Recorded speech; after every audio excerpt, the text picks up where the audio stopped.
Hello friends, welcome to our YouTube channel. Friends, आज हम बात करेंगे एक ऐसी कैंडलस्टिक के बारे में जो जानी जाती है अपने डोमिनेंस के लिए। जी हाँ दोस्तों, हम बात करेंगे मारुबोजू कैंडलस्टिक के बारे में। मारुबोजू एक जापानीज वर्ड है जिसका मीनिंग है बॉल्ड। एक ऐसी कैंडलस्टिक जिसकी कोई विक शेडो नहीं होती या बहुत ही स्मॉल विक शेडो होती है। ये क्या इंडिकेट करती है दोस्तों? दोस्तों, ये कैंडल जब भी मार्केट में बनती हैं तो ये स्ट्रॉन्ग मार्केट प्रेशर को इंडिकेट करती है। इसकी लार्ज बॉडी होती है। ये कैंडल ग्रीन में भी बन सकती है, रेड में बन सकती है।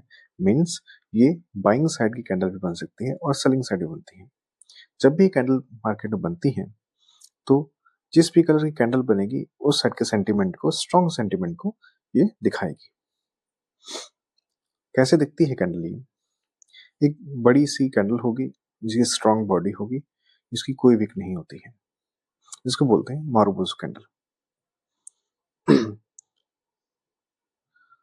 फ्रेंड्स, जो मारुबोजू कैंडल होती है, इसको पहचान क्या होती है इस कैंडल की, कैसी दिखती है कैंडल? मारुबोजू कैंडल जब भी बनती है तो एक बड़ी सी कैंडल बनती है। उसकी साइज बड़ी होती है, ओपनिंग और क्लोजिंग प्राइस होती है वो अपने आसपास बनी हुई कैंडल से काफी बड़ी कैंडल होती है। इसमें जो ओपनिंग और क्लोजिंग प्राइस का डिफरेंस होता है वो बहुत बहुत ज्यादा होता है। हम बात करते हैं बुलिश मारुबोजू कैंडल की। बुलिश मारुबोजू कैंडल जो बनती है वो ओपन इक्वल्स टू लो पे बनती है। मीन्स प्राइस जहां से शुरू होता है, मार्केट में कैंडल जहां से बननी शुरू होती है, प्राइस उसके बाद कभी नीचे नहीं आता, उस लेवल से नीचे नहीं आता, यानी कि open equals to low.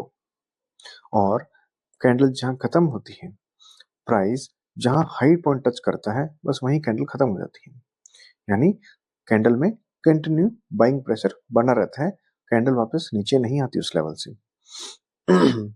Suppose करो एक कैंडल का ओपनिंग प्राइस 80 रुपीज है।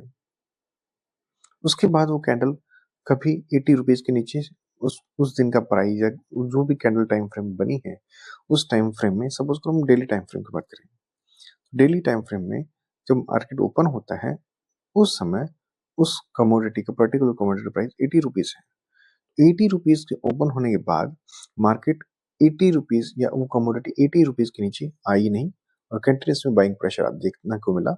और एक पॉइंट ऐसा है जब मार्केट क्लोज होने वाला था उस टाइम तक मार्केट, सपोज करो 70 sorry market 97 rupees market price touch करता है और कैंडल 97 रुपीज पे क्लोज कर देती है। यानी क्लोजिंग के टाइम पे वो प्राइस अपने हाईएस्ट पॉइंट पे था। तो इस तरह बनती है हमारी बुलिश मारुबोजू कैंडल। ये स्ट्रॉन्ग बाइंग एक्टिविटी को दिखाती है, यानी मार्केट में कंटिन्यूसली बायर हावी थे, सेलर्स को उन्होंने मौका नहीं दिया। नेक्स्ट हमारी कैंडल आती है bearish marubozu candle. Bearish marubozu candle strong selling pressure को दिखाती है। कैसे रीड करते हैं बुलिश मारुबोजू कैंडल की, क्या पहचान है इसकी? बुलिश मारुबोजू कैंडल में भी, सॉरी बियरिश मारुबोजू कैंडल में भी बुलिश मारुबोजू कैंडल की तरह स्ट्रॉन्ग बॉडी होती है। बड़ी लार्ज साइज की रेड कैंडल बनती है, बियरिश कैंडल बनती है, इसलिए इसको बोलते हैं बियरिश मारुबोजू कैंडल।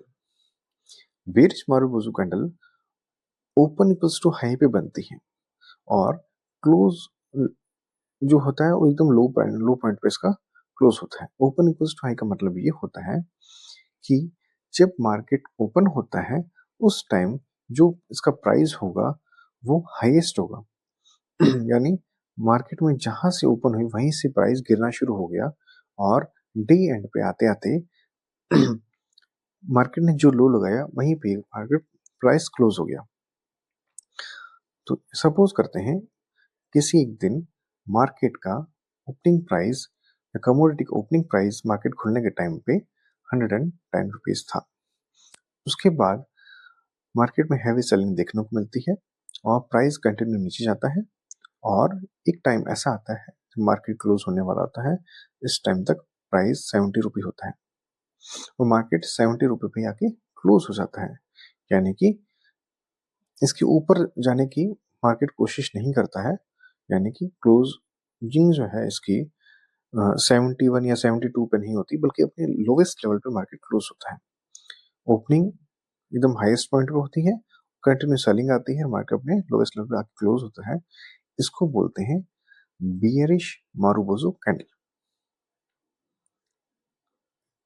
दोस्तों अब तक हमने सिर्फ दो कैंडल पढ़ी थी, bullish marubozu and bearish marubozu.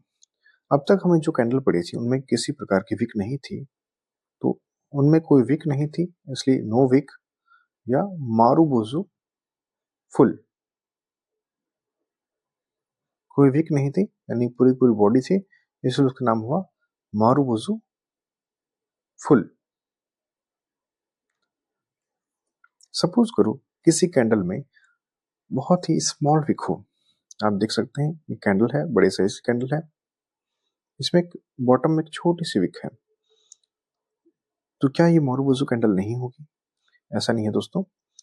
अगर एक कैंडल बहुत बड़ी साइज की है और उसमें बहुत छोटी सी विक है, तो उसको हम मारुबोजू काउंट कर सकते हैं, लेकिन वो विक बहुत छोटी होनी चाहिए। इसमें दो कैटेगरी रहती है, marubozu open and marubozu close. क्या मतलब है इसका? सपोज करते हैं मारुबोजू ओपन की बात करते हैं और मार्केट में एक मारुबोजू ग्रीन कैंडल बनती है या बुलिश मारुबोजू ओपन कैंडल बनती है। इस कैंडल में सपोज मार्केट का जो ओपनिंग प्राइस है, हम ग्रीन कैंडल की बात करते हैं, ओपनिंग प्राइस मार्केट का 100 रुपीज। उसके बाद में मार्केट हल्का से नीचे आता है, सपोज 98 रुपीज, और उसके बाद मार्केट कंटिन्यू अपसाइड की रैली दिखाता हुआ 120 पे क्लोज करता है।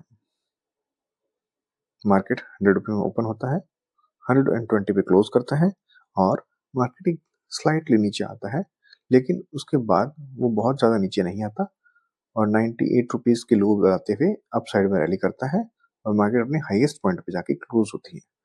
देखने वाली बात है इसमें, ओपन के बाद जो मार्केट ओपनिंग हुई थी उसके बाद लोवेस्ट लोअर साइड में विक है, अपर साइड में कोई विक नहीं है, यानी जहां ओपन होता है उस साइड में विक है, मार्केट जहां ओपन हुआ वहां विक है, इसलिए उसको बोलते हैं मारुबोजू ओपन। ऐसे हम रेड कैंडल की बात करें तो इसमें ये हुई बियरिश कैंडल। इस बियरिश कैंडल में इसको कैसे पढ़ेंगे? मार्केट ओपन होता है 100 रुपीज पे, मार्केट हल्का सा ऊपर जाता है 102 रुपीज सपोज, और इसके बाद मार्केट कंटिन्यू मार्केट में फॉल आता है, मार्केट में सेलिंग आती है और अपने लोवेस्ट पॉइंट पे मार्केट क्लोज हो जाता है सपोज 90 रुपीज पे। तो मार्केट ओपन होने के साथ में, मार्केट ओपनिंग के साथ में एक मार्केट हल्का सा ऊपर जाने की कोशिश करते हैं और उसके बाद कंटिन्यू डाउनफॉल होता है। मार्केट क्लोज अपने लोएस्ट लेवल पे करती है और ओपनिंग के टाइम में एक छोटी सी विक होती है, तो जहां ओपनिंग के टाइम में विक होगी उसको बोलते हैं मारुबोजू ओपन, और जहां क्लोजिंग के टाइम में विक होती है, आप देख सकते हैं, उसको बोलते हैं मारुबोजू क्लोज। तो क्या दोस्तों आपने तो, जैसे हमने बताया, मारुबोजू कैंडल वो होती है जिसमें कोई विक नहीं होती, स्ट्रॉन्ग बॉडी होती है या बहुत छोटी सी विक होती है। लेकिन दोस्तों ये भी तो हो सकता है, आप ये भी कह सकते हैं कि इसमें तो विक एक ही तरफ है, तो क्या अगर हम दोनों तरफ छोटी छोटी विक हो, अगर ऐसे इसको ऐसे कर दिया जाए, हालांकि बॉडी बहुत बड़ी है, छोटी छोटी विक है, तो क्या ये मारुबोजू में कंसिडर करेंगे? नहीं दोस्तों, हम इसे मारुबोजू में कंसिडर नहीं करेंगे। मारुबोजू कैंडल की शर्त यही है, इसकी लार्ज विक, लार्ज बॉडी होनी चाहिए और एक साइड अगर विक होगी तो वो चलती है, दोनों साइड विक होगी तो मारुबोजू में कंसिडर नहीं करते उसको। अब हम बात करते हैं मारुबोजू कैंडल एक्चुअल में कैसे दिखती है।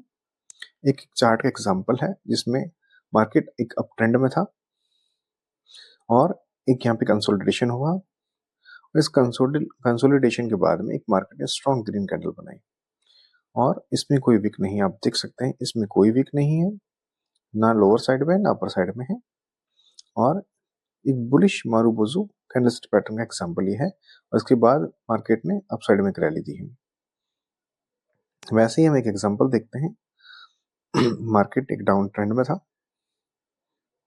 इसके बाद मार्केट ने यहाँ पे एक बड़ी सारी रेड कैंडल बनाई जो अपने आसपास के कैंडल से काफी बड़ी है। इसमें भी देख सकते हैं कि कैंडल अपने आसपास के कैंडल से काफी बड़ी है और ये से कैंडल भी आसपास के कैंडल से काफी बड़ी है। इसमें भी कोई वीक नहीं है और ये है बेयरिश मारुबोजू कैंडल। इसके बाद में इसके इस कैंडल के बनने के बाद में जब मार्केट ने इसका लो ब्रेक किया, इसके बाद में एक अच्छी रैली आई इसमें। तो इस प्रकार से हम देखते हैं मारुबोजू कैंडल कैसे वर्क करती है। अब हम आपको करंट चार्ट में बताते हैं, निफ्टी के चार्ट में, कि दोस्तों निफ्टी के चार्ट में आप देख सकते हैं, ये एग्जांपल है निफ्टी का 1 सितंबर 2025 का। इसमें मार्केट में एक सपोर्ट लेवल के आसपास, सपोर्ट लेवल आपको दिख रहा है, बार बार मार्केट यही सपोर्ट ले रहा था। यहाँ पे मार्केट ने एक स्ट्रॉन्ग मारुबोजू कैंडल बनाई थी, आप देख सकते हैं इस कैंडल में। फ्रेंड्स, हमने आज समझा मारुबोजू कैंडल कैसी होती है, किस प्रकार इसका बिहेवियर होता है। ये मार्केट में अपने स्ट्रॉन्ग डोमिनेंस के लिए जानी जाती है और मार्केट में एक ट्रेंड चेंज के लिए भी जानी जाती है और मार्केट में अपने ट्रेंड के कंटिन्यूएशन के लिए भी जानी जाती है। आगे आने वाली क्लासों में हम ऐसे ही और कैंडलस्टिक के बारे में जानेंगे और जब कैंडलस्टिक पैटर्न पूरा हो जाएंगे तो जैसे हमने प्रॉमिस किया था, हम आपको बताएंगे एक ऐसे फॉर्मूला के बारे में जो बहुत पॉपुलर है, गुरुजी का फॉर्मूला। तो तैयार रहिएगा और तब तक आप हमारे साथ बनी रहिए। Thank you.